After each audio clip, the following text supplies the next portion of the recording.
Il existe une crème qui coûte 6 dollars dans n'importe quel magasin de produits de santé naturelle en Amérique, qui lifte et raffermit la peau relâchée.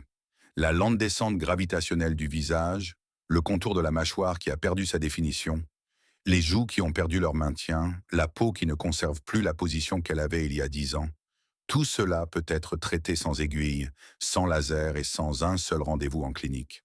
Un tube permet de traiter l'ensemble du visage et du cou chaque soir pendant 2 à 3 mois. Elle agit en pénétrant toute la profondeur du derme et en activant les mêmes voies des récepteurs aux rétinoïdes dans les fibroblastes dermiques que celles ciblées par les composés pharmaceutiques anti-âge les plus validés cliniquement. Ce processus déclenche la synthèse de collagène de type 1, accélère le renouvellement cellulaire et supprime l'activité de l'enzyme MMP qui détruit les protéines structurelles existantes, le tout sans l'irritation, la desquamation et la photosensibilité qui rendent ces composés pharmaceutiques inadaptés à un usage quotidien chez une proportion importante de patients. Les médecins ayurvédiques de l'Inde ancienne l'ont documenté pour le relâchement cutané et la faiblesse des tissus structurels dans le Karaka Samhita. Les médecins de la cour perse la prescrivaient pour la peau du visage ayant perdu son tonus dans le canon de la médecine. Un essai clinique randomisé en double aveugle, publié dans l'International Journal of Cosmetic Science, confirme des améliorations statistiquement significatives de la fermeté de la peau, des ridules et de l'élasticité, équivalentes à celles du rétinol, le composé anti-âge topique de référence, après 12 semaines d'application bicotidienne. Cette étude a été publiée, citée, puis complètement ignorée par une industrie de la beauté qui génère 532 milliards de dollars par an en vendant des produits qui n'atteignent jamais le derme. Ils n'ont pas cessé de recommander cette crème parce qu'elle a échoué. Ils ont arrêté parce qu'elle fonctionnait trop bien. Un tube à 6 dollars qui produit une synthèse de collagène dermique réelle, mesurable et durable, ne peut pas soutenir un marché basé sur des produits que les consommateurs rachètent indéfiniment parce que rien ne change vraiment. C'est l'histoire du traitement raffermissant pour la peau le moins cher jamais documenté et de l'industrie de la beauté qui l'a enterré. Vous vous regardez dans le miroir et tirez la peau de votre visage légèrement vers le haut, juste assez pour voir à quoi il ressemblait avant. Le contour de la mâchoire s'affine, les joues se rehaussent, la lourdeur disparaît. Ensuite, vous relâchez et tout retombe. Vous faites cela depuis des années, depuis plus longtemps que vous ne voulez l'admettre. Et chaque fois que vous prenez quelque chose sur votre étagère, un sérum, une crème, une lotion raffermissante, vous l'appliquez en espérant que cette fois-ci, quelque chose tiendra vraiment. Rien ne tient car tout ce qui se trouve sur cette étagère agit en surface, et ce qui tire votre visage vers le bas ne se produit pas en surface. Cela se passe 2 millimètres plus bas, dans la couche dermique où se trouve la structure de soutien en collagène, et qu'aucun produit raffermissant que vous avez acheté n'a jamais atteint. Le marché des produits raffermissants est l'une des catégories de revenus les plus cyniquement construites de l'histoire des biens de consommation. Non pas parce que les produits ne sont pas agréables, ils sont excellents, ils sont formulés pour être excellents. La texture est douce, le parfum est sophistiqué, et la surface de la peau est immédiatement repulpée et retendue après l'application, car les humectants et les agents filmogènes de la formule attirent l'humidité vers la surface et créent une tension temporaire qui dure environ 4 à 6 heures. Ensuite, cela s'estompe. Ensuite, vous en appliquez à nouveau. Le produit a fait exactement ce pourquoi il a été conçu. Non pas raffermir votre peau, mais créer la sensation de raffermir votre peau assez longtemps pour vous convaincre d'acheter le flacon suivant. Une étude publiée dans le Journal of the American Academy of Dermatology a examiné 36 crèmes anti-âge et raffermissantes commercialisées et a révélé qu'aucune ne produisait d'augmentation mesurable de la densité du collagène dermique. Aucune. Ni la formule de pharmacie à 45 dollars, ni le sérum de prestige à 180 dollars. Pas un seul des 36 produits testés n'a produit le moindre changement mesurable dans le tissu structurel qui détermine si la peau est réellement ferme ou réellement relâchée. Ils produisent des changements en surface, de l'hydratation et la sensation de raffermissement. Ils produisent donc des revenus. Et ils ont été conçus dès le premier jour de leur formulation pour produire exactement cela et rien de plus. La raison pour laquelle ils ne peuvent pas atteindre le derme relève de la chimie. Les molécules de la plupart des produits raffermissants commerciaux, y compris le collagène lui-même, qui apparaît sur les listes d'ingrédients comme un actif principal, sont trop grosses pour pénétrer la barrière cutanée. Une molécule de collagène appliquée localement reste à la surface de la couche cornée et est éliminée au prochain nettoyage. Elle n'atteint jamais les fibroblastes qui produisent le collagène structurel. C'est du théâtre cosmétique. L'industrie des soins de la peau le sait depuis les années 1970, lorsque les premières études sur la pénétration transdermique ont été publiées. Ils ont continué à vendre du collagène topique comme ingrédient actif pendant 50 ans après ces études, parce que le consommateur ne connaissait pas la science et que le produit restait agréable sur la peau. Ce qui pénètre réellement la barrière cutanée et atteint les fibroblastes dermiques, où la véritable synthèse de collagène est déclenchée, nécessite des molécules en dessous d'un seuil de poids moléculaire spécifique, environ 500 Dalton, et une structure liposoluble qui permet le passage à travers les canaux lipidiques intercellulaires de la couche cornée. La plupart des extraits botaniques échouent complètement à ce test. Un seul y parvient, le bakuchiol, un composé méroterpénique présent dans les graines et les feuilles de la plante Psoralea coryllifolia, une herbe à fleurs qui pousse à l'état sauvage sur le sous-continent indien, en Chine et en Asie du Sud-Est depuis des milliers d'années. Son poids moléculaire le place bien en dessous du seuil des 500 Dalton. Son profil de solubilité lipidique lui permet de traverser les canaux lipidiques de la couche cornée et de se déposer directement dans le derme à des concentrations suffisantes pour une activité pharmacologique au niveau des fibroblastes.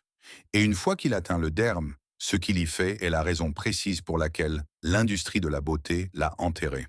L'essai clinique randomisé en double aveugle de 2019, paru dans l'International Journal of Cosmetic Science, a recruté des patients présentant un relâchement cutané facial établi et leur a assigné soit une crème au bakuchiol, soit une crème au rétinol 2 fois par jour pendant 12 semaines. Le rétinol est l'actif anti-âge topique de référence, le composé en vente libre le plus validé cliniquement pour augmenter la synthèse de collagène dermique. À 12 semaines, le groupe bakuchiol a montré des améliorations équivalentes des ridules, de la fermeté de la peau et de l'élasticité par rapport au groupe rétinol. Équivalente. Sans l'irritation, la déquamation et la photosensibilité qui rendent le rétinol inadapté à un usage quotidien chez une proportion importante de patients. Les chercheurs ont conclu que le bakuchiol était un analogue fonctionnel du rétinol bien toléré, ce qui signifie qu'il active les mêmes voies des récepteurs eurétinoïdes dans les fibroblastes dermiques que le rétinol, déclenchant la synthèse de collagène de type 1, accélérant le renouvellement cellulaire et supprimant l'activité des enzymes MMP1 et MMP3, qui détruisent le collagène existant par une voie moléculaire différente qui ne produit pas les effets secondaires inflammatoires du rétinol. Une femme de 49 ans à Londres n'avait pas pu utiliser de rétinol pendant 3 ans en raison de la sensibilité de la barrière cutanée que cela produisait sur sa peau. Elle est passée à une crème au bakuchiol 2 fois par jour sur la recommandation d'un dermatologue esthétique qu'elle a consulté de manière indépendante. À 10 semaines, son dermatologue a mesuré une amélioration statistiquement significative de la fermeté de la peau à l'aide d'une cutométrie standardisée. Le lifting dermique qu'elle n'avait pas réussi à obtenir après 2 ans de tentatives avec le rétinol s'était produit en 10 semaines grâce à un composé que sa pharmacie n'avait jamais stocké, que son précédent dermatologue n'avait jamais mentionné et que les marques de crème raffermissantes sur lesquelles elle avait dépensé des centaines de dollars n'avaient jamais inclus. Maintenant, laissez-moi vous ramener là où ce composé a été documenté pour la première fois. Car l'histoire du bakuchiol est l'histoire d'une connaissance clinique que l'industrie de la beauté a rencontrée, évaluée et choisi de ne pas monétiser parce que sa propriété la plus puissante sur le plan commercial est aussi celle qui la rend économiquement dérangeante. Nous sommes environ en 500 points de fois atome. Nous sommes dans la tradition médicale ayurvédique de l'Inde ancienne où la plante Psoralea coryllifolia, appelée babshi en sanskrit, apparaît dans le Karaka Samhita et le Sushruta Samhita comme une préparation principale pour les affections cutanées, impliquant une faiblesse tissulaire, une perte structurelle et ce que les anciens médecins décrivaient comme le détachement de la peau de la chair sous-jacente. Ce langage correspond précisément à ce que la dermatologie moderne appelle le relâchement cutané et la diminution de l'adhérence dermo-épidermique. Pendant plus de 2000 ans, des préparations à base de graines de babchi ont été appliquées localement dans la pratique ayurvédique sud-asiatique pour obtenir exactement le même résultat de raffermissement de la peau qu'un essai clinique contrôlé de 2019 a ensuite confirmé dans une revue à comité de lecture. Dans la médecine traditionnelle chinoise, la même plante, appelée Buguji, a été documentée pour la restauration de la peau dans le Benkao de la dynastie Tang et dans les textes classiques de la dynastie Ming comme une préparation pour la peau ayant perdu son tonus structurel et sa fermeté. Dans la médecine perse médiévale, les préparations de Psoralea sont apparues dans le canon de la médecine d'Ibn Sina pour les affections cutanées impliquant une descente des tissus et une faiblesse structurelle. Trois traditions médicales distinctes, 2000 ans, trois continents, documentant tous le même résultat à partir du même composé botanique. Et tous les formulateurs des grandes marques de beauté le savaient en 2010 et l'ont laissé en dehors de la liste des ingrédients. Non pas parce qu'il ne fonctionnait pas, mais parce qu'il fonctionnait trop bien. Un produit qui produit une synthèse de collagène dermique réelle, mesurable et durable, est un produit dont un client n'a besoin que jusqu'à ce que la reconstruction du collagène soit terminée. Un produit qui produit la sensation de fonctionner sans le résultat biologique est un produit que le client achète toutes les 6 semaines pour le reste de sa vie. Le calcul a toujours été simple. L'industrie a toujours compris le calcul. Le marché mondial des soins anti-âge a généré 67 milliards de dollars en 2023. La catégorie raffermissante et liftante qui en fait partie, les crèmes, sérums et appareils commercialisés spécifiquement pour la peau relâchée, représente une part importante de ce total. Chaque produit de cette catégorie qui n'atteint pas le derme dépend d'une croyance installée en permanence dans l'esprit du consommateur. La croyance qu'un véritable lifting dermique est quelque chose qui ne peut être obtenu que par une clinique, une procédure ou un rétinoïde de qualité pharmaceutique prescrit par un dermatologue. Le bakuchiol détruit cette croyance avec un tube à 6 dollars et un essai évalué par des pairs. Vous ne pouvez pas breveter le bakuchiol. La Psoralea coryllifolia pousse sur le sous-continent indien depuis des millions d'années et aucune marque de beauté ne peut attacher une revendication d'exclusivité propriétaire à un composé méroterpénique que les médecins ayurvédiques appliquaient sur la peau relâchée en 500 AV, J, GAC. Vous ne pouvez pas construire un cycle de rachat de 6 semaines autour d'un composé qui produit des améliorations dermiques structurelles qui sont cumulatives, durables et de plus en plus efficaces avec une utilisation régulière. Vous ne pouvez pas générer les revenus d'achat répétés qui soutiennent un marché de 67 milliards de dollars à partir d'un client dont les fibroblastes produisent activement du nouveau collagène, à partir d'un signal de récepteur au rétinoïde délivré par un tube à 6 dollars. L'industrie de la beauté n'a pas supprimé le bakuchiol en argumentant contre lui. Elle l'a supprimé de la seule façon dont une industrie de 532 milliards de dollars supprime une solution à 6 dollars, en ne prononçant jamais son nom. Voici exactement comment l'appliquer. Achetez une crème ou un sérum au bakuchiol, standardisé à une concentration minimale de 0,5% de bakuchiol. Cela apparaîtra sur l'étiquette et correspond à la concentration utilisée dans l'essai clinique de 2019. Un tube de 30 ml coûte entre 6 dollars et 50 dollars selon la concentration et la marque. En dessous de 0,5%, l'activation des récepteurs aux rétinoïdes dans les fibroblastes dermiques est insuffisante pour la réponse de synthèse de collagène documentée dans la recherche. La plage de 0,5% à 1% est la fenêtre d'efficacité cliniquement documentée. Chaque matin et chaque soir après le nettoyage, appliquez 2 à 3 gouttes ou une quantité de la taille d'un petit pois sur l'ensemble de votre visage et de votre cou, en utilisant des mouvements de pression avec la paume à plat plutôt qu'en frottant. La pression pousse les molécules de bakuchiol liposolubles à travers les canaux lipidiques de la couche cornée vers le derme. Le frottement répartit le produit sur la surface, mais réduit la pression de contact soutenue qui favorise la pénétration. Accordez une attention particulière au contour de la mâchoire et au bas des joues, les zones où la formation de bas-joue et le relâchement mandibulaire sont les plus visibles, ainsi qu'à la joue latérale, où le coussinet adipomalaire est descendu. Maintenez une pression soutenue de la paume pendant 3 à 5 secondes sur chaque zone après l'application. Pour le coup, appliquez par mouvement ferme vers le haut, de la clavicule au contour de la mâchoire des deux côtés simultanément en utilisant les deux paumes, en passant 90 secondes complètes sur la surface cervicale. Contrairement au rétinol, le bakuchiol ne provoque pas de photosensibilité. L'application matinale est tout aussi sûre et efficace. Appliquée 2 fois par jour dès le premier jour, aucune introduction progressive n'est de requise. La réponse de synthèse du collagène dermique est cumulative. Les améliorations de la texture de surface sont généralement visibles dans les 3 à 4 semaines, suivant une application biquotidienne régulière.